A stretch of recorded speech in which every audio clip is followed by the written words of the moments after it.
প্রিয় দর্শক, এনটিভির নিয়মিত সাপ্তাহিক আয়োজন তথ্য প্রযুক্তির দুনিয়ায় আমন্ত্রণ জানাচ্ছি আমি তাসরিমা নাহিদ। তথ্য প্রযুক্তি খাতের নানা দিক নিয়ে সাজানো হয়েছে আমাদের আজকের পর্ব। প্রথমবারের মতো বাংলাদেশে অনুষ্ঠিত হলো আন্তর্জাতিক ব্লকচেইন অলিম্পিয়াড।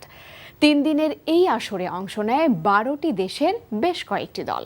গত রোববার সমাপনী অনুষ্ঠানে বিজয়ীদের হাতে পুরস্কার তুলে দেন তথ্য ও যোগাযোগ প্রযুক্তি প্রতিমন্ত্রী জুনায়েদ আহমেদ পলক।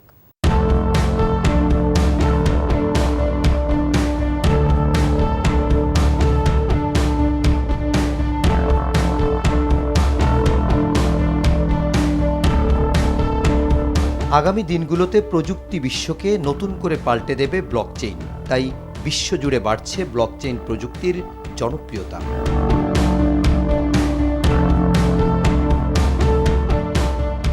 বিশেষ করে তরুণদের মধ্যে এই ব্লকচেইন প্রযুক্তি শেখার বেশ আগ্রহ লক্ষ্য করা গেছে গত কয়েক বছর ধরে।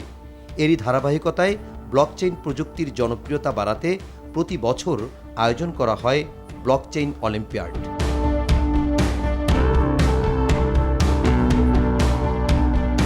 আন্তর্জাতিক এই আসরের আয়োজন করে বাংলাদেশ। 3 দিনের এই অনুষ্ঠানের সমাপনী হয় গত 10 অক্টোবর রোববার।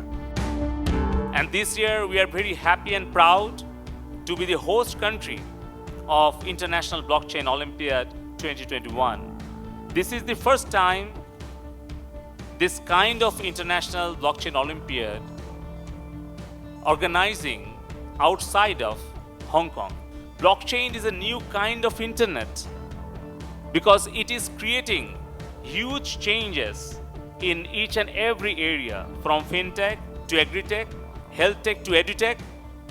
All of us are going to use this blockchain today, tomorrow, or day after tomorrow.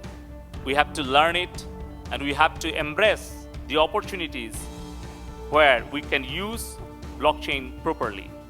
I think especially Technohaven company that has really done a wonderful job in doing literally everything to make the event a grand success. We have people like Atiq Rabbani, whose heart is full of blockchains, okay?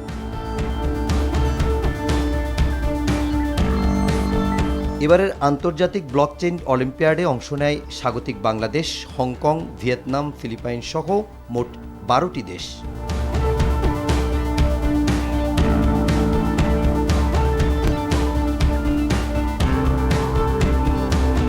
Identity and privacy ক্যাটাগরিতে হংকংয়ের help proof gold medal award পায়।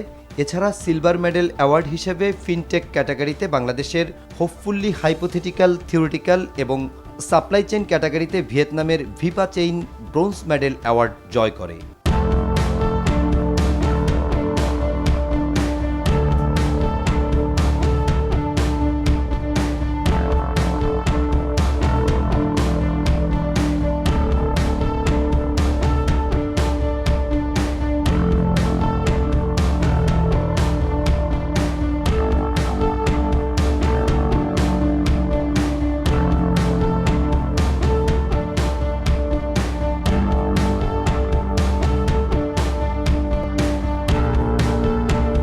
এছাড়া অন্যান্য ক্যাটাগরির মধ্যে ই গভর্নেন্সে বাংলাদেশের rocket, document অথেন্টিফিকেশনে বাংলাদেশের ব্রোগ্রামার্স এবং প্রোটোটাইপের ফিনটেক ক্যাটাগরিতে বাংলাদেশের ডিউ নিম্বাসের নাম ঘোষণা করা হয়।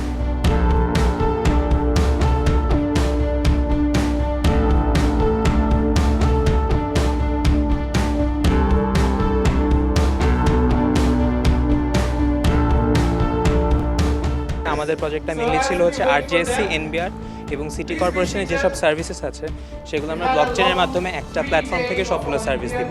সহজ কথা, বাংলাদেশে আপনি বিজনেস করতে হলে আপনার যা যা সার্ভিস দরকার সব আমরা একটা প্ল্যাটফর্ম থেকে ব্লকচেনের থ্রুতে দিব।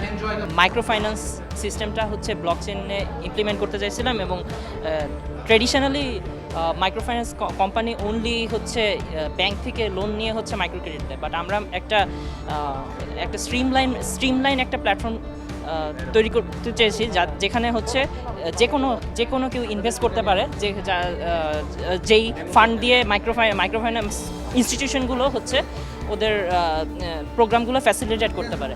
এইটা মূলত আমাদের প্রজেক্টের মূল থিমই ছিল যে সবগুলো ফাইন্যান্সিয়াল ইনস্টিটিউশনের জন্য একটা কেওয়াইসি লাগবে। সো এতে করে কি হবে, এতে করে মানুষের স্ট্রাগেলও কমে যাবে, স্পেশালি ফাইন্যান্সিয়াল ইনস্টিটিউশনেরও আর বেশি স্ট্রাগল করতে হবে না যে সবারই কেওয়াইসি করার প্রয়োজন পড়বে না। সো এর মাধ্যমে একটা ট্রাস্টেবিলিটি বাড়বে। এটা মূলত সিকিউর অ্যান্ড অ্যাকাউন্টেবল সিস্টেম। আমাদের পরিকল্পনা হচ্ছে আমরা যেহেতু কেওয়াইসি পেজে একটা কাজ করছি, এখানে ডকুমেন্টেশন অথেন্টিকেশনের বিষয় আছে। আমরা ফার্স্টে আমাদের প্রোডাক্টটা ডেভেলপ করা আমাদের একটা প্ল্যান আছে, কারণ এইটার আওতায় আমরা আরও যে সমস্ত ডকুমেন্ট আছে, সার্টিফিকেট অথেন্টিকেশন হোক, এই সমস্ত জিনিসগুলো আমরা একটা প্যাকেজের মধ্যে আনতে পারবো। আমাদের সলিউশনটা ছিল ব্লকচেইন ইউজ করে একটা peer to peer credit lending platform, অর্থাৎ বাংলাদেশের কটেজ, মাইক্রো, স্মল, মিডিয়াম এই ইন্ডাস্ট্রিগুলোর জন্য আমরা হচ্ছে যে লোনের ব্যবস্থা করেছি, যেখানে ইনভেস্টররা ইন্ডিভিজুয়াল হিসেবে, ব্যক্তি হিসেবে নিজে এসে এই প্ল্যাটফর্মে লোন দিতে পারবে এবং নিজের চয়েস অনুযায়ী কত রিস্কের লোন দিতে চায় সেটা চুজ করতে পারবে। এবং দেখা যায় সচরাচর বিভিন্ন ধরনের যে ক্রেডিট লেন্ডিং প্ল্যাটফর্মগুলো থাকে সেখানে একটা ছোট বিজনেস, একটা মুদি দোকান বা একটা টঙের আসতে হলে অনেক ঝামেলা হয়, তারা ওখান থেকে কোনো লোন পায় না বড় বড় প্রতিষ্ঠানগুলো থেকে। তো এরকম একটা প্ল্যাটফর্ম তাদের জন্য এটা সোজা করে দিবে।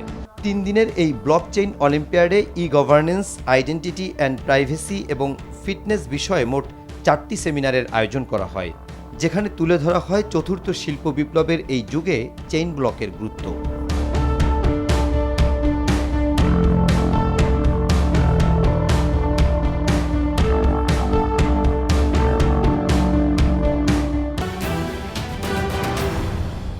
দেখব প্রযুক্তি প্রতিষ্ঠান অ্যাপেক্স ডিএমআইটি লিমিটেডের প্রতিষ্ঠাতা ও চেয়ারম্যান মাইক কাজীর সাক্ষাৎকার। তার সাথে কথা বলেছেন মইদুল ইসলাম। খুব ছোটবেলা থেকেই যুক্তরাষ্ট্রে বেড়ে ওঠা, এরপর পড়াশোনা শেষ করে সেখানেই ব্যবসা হয়ে উঠলেন একজন সফল ব্যবসায়ী। কিন্তু সেই মানুষটা একটা পর্যায়ে চিন্তা করলেন দেশের জন্য কিছু করা। তাই প্রিয় দেশ বাংলাদেশে ফিরে তিনি বেছে নিয়েছেন তথ্য প্রযুক্তি খাত, গড়ে তুললেন দেশের অন্যতম বড় প্রযুক্তি প্রতিষ্ঠান। বলছি দেশের প্রযুক্তি প্রতিষ্ঠান অ্যাপেক্স ডিএমআইটির চেয়ারম্যান ও প্রতিষ্ঠাতা মাইক কাজীর কথা। আজ আমরা তার সাথে কথা বলবো তার প্রতিষ্ঠান এবং দেশের তথ্য প্রযুক্তি খাতের নানা বিষয় নিয়ে। জনাব মাইক কাজী, আপনাকে স্বাগত এনটিভির আয়োজন তথ্য প্রযুক্তি দুনিয়ায়। ধন্যবাদ। পড়াশোনা শেষ করে আপনি যুক্তরাষ্ট্রেই বিজনেস শুরু করেছেন এবং একজন সফল বিজনেসম্যান হিসেবে প্রতিষ্ঠিত হয়েছেন। তো সেই যুক্তরাষ্ট্র থেকে আপনার দেশে ফিরে আসার গল্পটা আমরা শুরুতেই জানতে চাচ্ছি। দেশের জন্য কিছু করার জন্য আসছি, এবং আমার গল্পটা হয়েছে আমার আম্মু। আমার আম্মু বলছে যে তুমি দেশের জন্য কিছু করো, তো সারা জীবন তো আমেরিকা কতদিন আর থাকবা, কারণ দেশের জন্য কিছু যদি করি তাহলে দেশের লোকটা একটা সুবিধা পাইবে, বেনিফিট পাইবে। সো ওখানে আমরা এমপ্লয়মেন্ট জেনারেট করতে চাই, অনেক লোক বেকার আছে বাংলাদেশে। সো সারা জীবন দেশের জন্য একটা টান ছিল এবং আম্মু ওই টানটা আরও বাড়াই দিয়েছে। বাংলাদেশে তো আমি বলবো একদম গ্রিন এবং ওপেন একটা জায়গা, প্ল্যাটফর্ম। সো আইটিতে আমি দেখছি যে বা আইটি ইনেবল সার্ভিসেস দেখছি যে এখানে একটা বড় একটা সুযোগ আছে বা সম্ভাবনা আছে। অ্যান্ড বাংলাদেশের ছেলেমেয়েরা এত মেধাবী এবং ট্যালেন্টেড, এই ট্যালেন্টগুলো আমরা ভালোভাবে আমরা পৃথিবীতে নিতে পারি। সো এই জন্য আমরা এই যে 2010-এ বা 9-এ যেটা শুরু করছি যে বাংলাদেশের ট্যালেন্টগুলা আমি আমেরিকার কাজ যে করতে পারে, আইটিএস এবং ব্যাংকিং সেক্টরে, মার্কেটিং সেক্টরে, বিভিন্ন সেক্টরে যে কাজগুলা, সো বাংলাদেশের ছেলেমেয়েরা যে মেধাবী যে কাজ করে এটা আমি বিশ্বে তুলে ধরতে চাই। আপনার প্রযুক্তি প্রতিষ্ঠান অ্যাপেক্স ডিএমআইটি কোন কোন সেবা নিয়ে কাজ করে এবং কোন কোন দেশে আপনারা সেই সেবাগুলো দিয়ে থাকেন বাংলাদেশের ছাড়াও? সো আমরা মনে করেন যে আমরা সফটওয়্যারের কাজ করি, মেশিন লার্নিং নিয়ে কাজ করি, ডাটা সায়েন্স নিয়ে কাজ করি, রোবোটিক প্রসেস অটোমেশন নিয়ে কাজ করি। সো হ্যাঁ, আমরা দীর্ঘদিন গত 10-12 বছর আমেরিকায় কাজ করছি। এখন আমরা রিসেন্টলি আমরা লোকাল কাজও শুরু করছি, বিভিন্ন ব্যাংকিং সেক্টরের, গভর্নমেন্ট জবস এবং পাবলিক সেক্টরের কাজ। আমরা মনে করি যে আমেরিকার যে টেকনোলজি আছে ওটা আমরা বাংলাদেশেও আনতে চাই। সেই টেকনোলজিগুলো আনলে আমাদের দেশ আর উন্নতি হবে। তথ্য প্রযুক্তি খাতে বিজনেস করার জন্য দক্ষ জনশক্তির অনেক দরকার হয়ে থাকে, যদিও বাংলাদেশে সেই বিষয়ে কিছুটা ঘাটতি আছে। তো দক্ষ জনশক্তি তৈরির জন্য আপনারা কি কি কাজ করে থাকেন?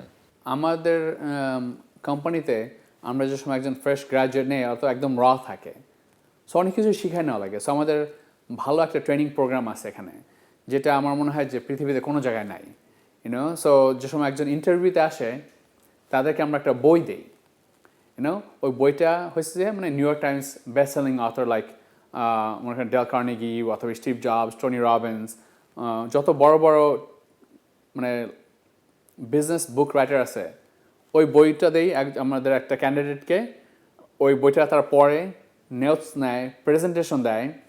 সো প্রেজেন্টেশনের সময় তারা যদি ছবি যেটা ব্যবহার করে ওটা যদি ঘোলা ঘোলা ছবি হয় তাহলে সে কিন্তু একটু লেজি, কিন্তু আর সে যদি সুন্দর একটা ছবি দেয় তার মানে কি সে অনেক চেষ্টা করছে যে ভালো একটা ছবি দিতে, 100টা ছবি দেখে সে একটা ছবি দিছে।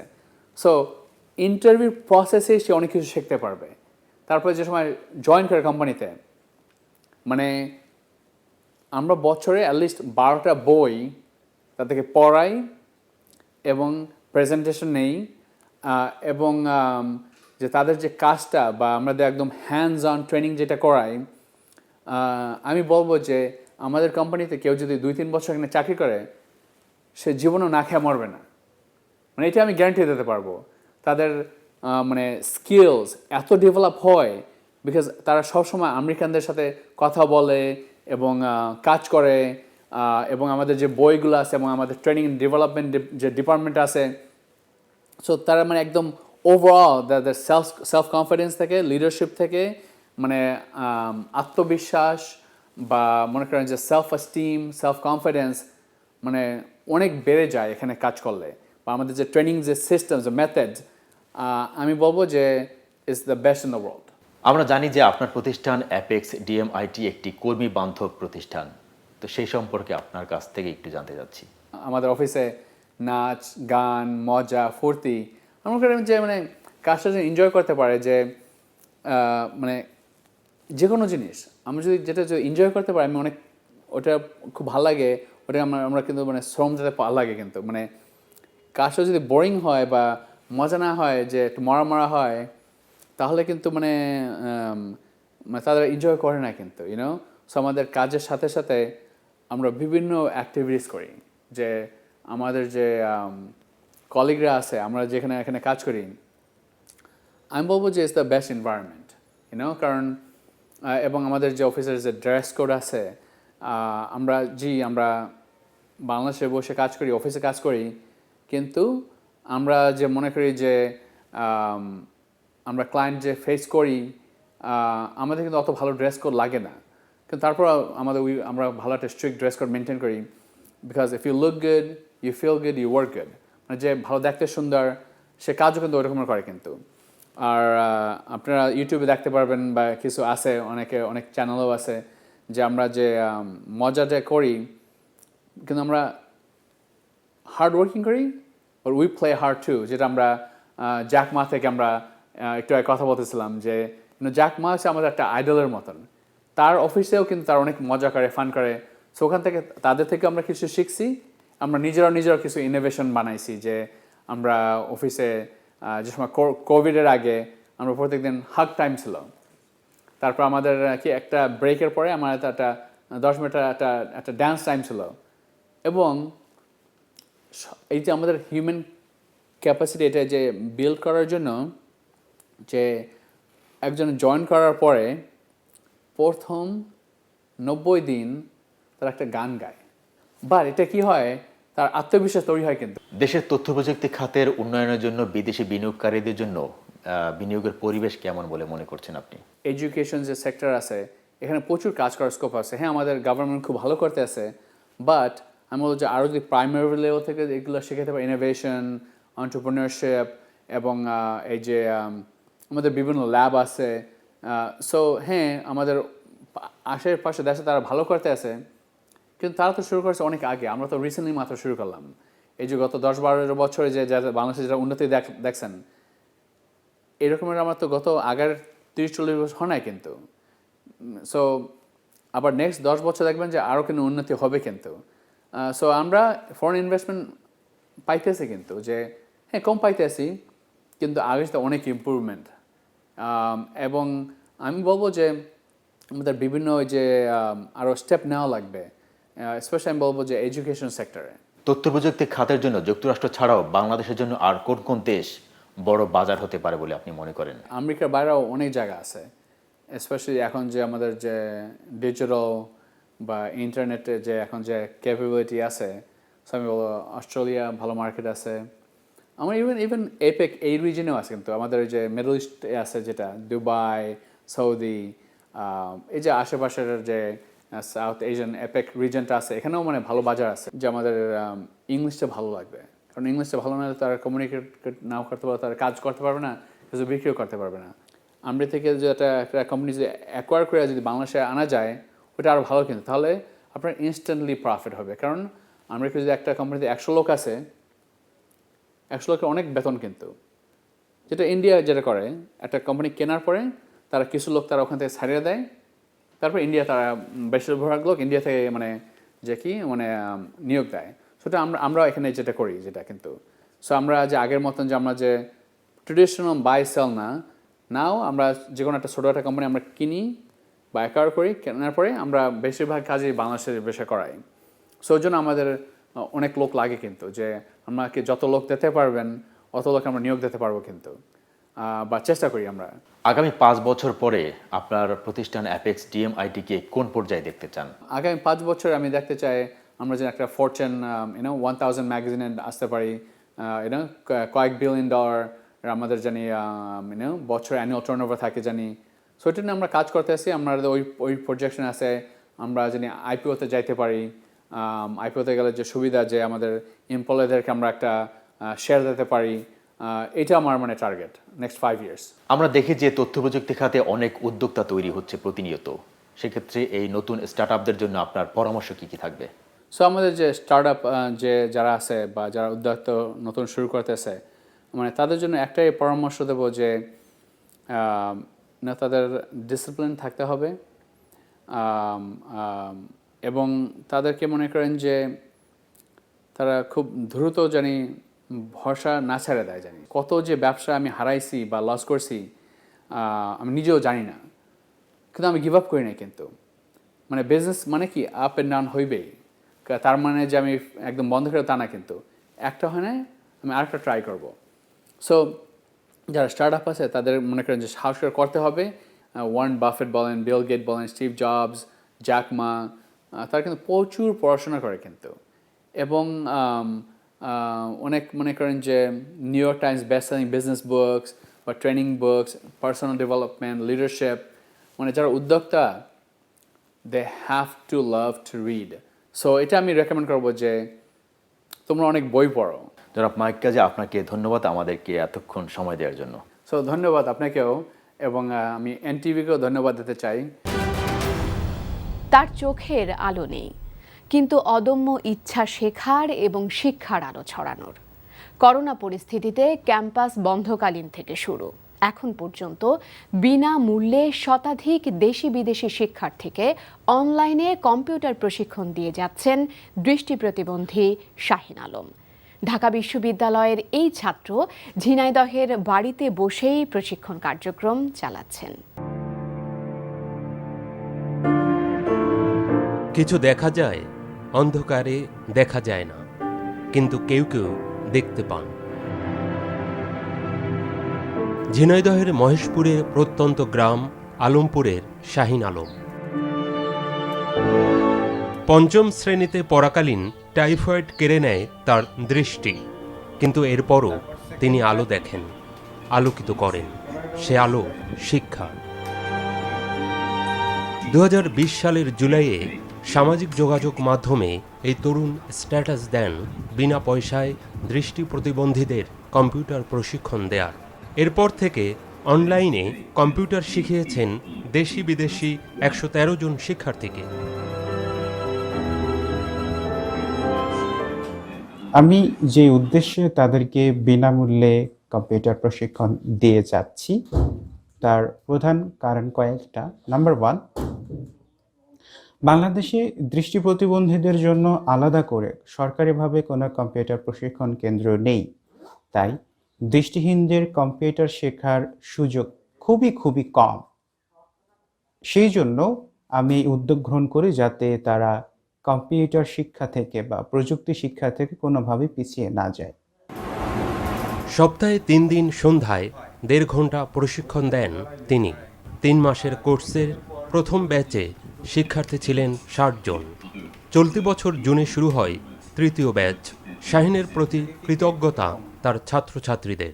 এইচএসসি পরীক্ষার্থী, একজন দৃষ্টি প্রতিবন্ধী শিক্ষার্থী। আমি ক্লাস ব্যাচ 3-তে যুক্ত হয়ে স্যারের ট্রেনিং গ্রহণ করছি এবং স্যারের ক্লাসের মাধ্যমে চমৎকার ভাবে শিখতে পারছি। আমাদের এই ক্লাসে Microsoft Word, Excel, PowerPoint সহ সবকিছুই রয়েছে। Vivekananda Mission Ashram Residential School for the ব্লাইন্ডে পড়াশোনা করছি। আমি ক্লাস 9-এ পড়ি। আমি এই কম্পিউটার ক্লাসের খোঁজটা মাত্র কদিন হলো পেয়েছি।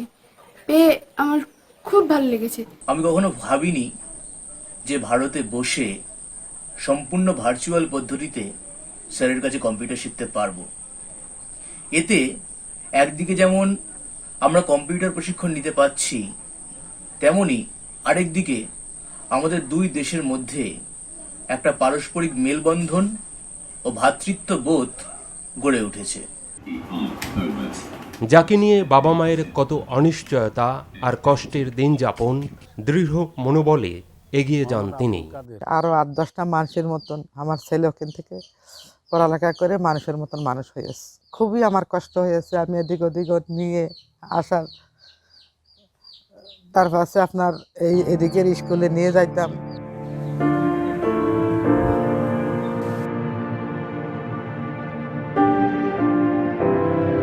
ঢাকা বিশ্ববিদ্যালয়ে রাষ্ট্রবিজ্ঞান বিভাগে মাস্টার্সে অধ্যয়নরত শাহিন কম্পিউটার শেখেন সেখানকার দৃষ্টি প্রতিবন্ধী রিসোর্স সেন্টারেই। এভাবে শিক্ষার আলো বিলিয়ে যেতে চান তিনি। আর শাহিনেরা জানান দেন জীবন যুদ্ধে হার না মানা অনেক গল্প। দর্শক, আজ এ পর্যন্তই। কেমন লাগলো আমাদের আয়োজন? আমাদের অনুষ্ঠান সম্পর্কে আপনাদের মতামত ও পরামর্শ জানিয়ে মেইল করুন tpd@ntvbd.com এই ঠিকানায়। আর অনলাইনে অনুষ্ঠানটি দেখতে ভিজিট করুন NTV অনলাইন www.ntvbd.com। আপনাদের সাথে নিয়েই পথ চলতে চাই আমরা। আবারও তথ্য প্রযুক্তি দুনিয়া দেখার আমন্ত্রণ রইল। সবাইকে শুভেচ্ছা জানিয়ে আজ বিদায় নিচ্ছি। ভালো থাকুন, NTVর সাথেই থাকুন।